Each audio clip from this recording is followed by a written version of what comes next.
was invited to the launch party of Avenged Sevenfold's new VR concert, which is powered by AmazeVR.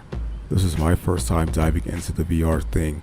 I never really had a desire to try it out, but the VR concert was absolutely amazing. Witnessing the band so close to me was terrifying at times, but the experience was overall brilliant. Obviously, fans of Avenged Sevenfold will get a kick out of this VR concert, which is out right now.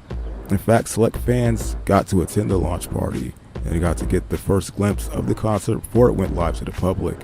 Avenged Sevenfold's vocalist M Shadows actually came out to try surprising some of these fans while they were wearing the headsets, but they were too busy with the VR concert to notice. Speaking of M Shadows, I managed to have a sit-down interview with the vocalist for a bit to talk about the VR concert. Take a listen. So, Avenged Sevenfold have been involved in, video games with licensing their music, making music for video games. What got you into VR? Actually, I've been using a VR headset for a few years now, and initially it was just curiosity, just seeing what was going on, and we were playing some PGA golf games in there and going to some, kind of metaverse-esque parties and hanging out with some friends. And so when this whole opportunity came, we actually made a VR music video on this record about a year ago. And then when this whole opportunity came, we were interested in it, but we wanted to make sure it was a great team and that was going to be done right? Because sometimes stuff looks a little pre-baked. And once we had checked out AmazeVR, we knew that was going to be the ticket.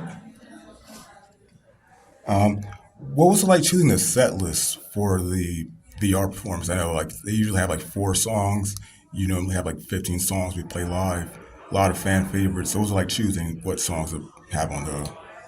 Yeah, I think it's. I think we were pretty safe with it. We're obviously promoting a new record, and the new record also very much plays into the concept of what we want to creatively express at this point. So we wanted to do 2 new songs, and we wanted to do 2 songs that are staples in our set list that obviously are fan favorites, or at least the most well-known. So we picked Hail to the King and Nightmare, as well as Mattel and Nobody from the new record, just to give a little bit of the whole discography of Avenged. It's hard when you have 8 records over 25 years.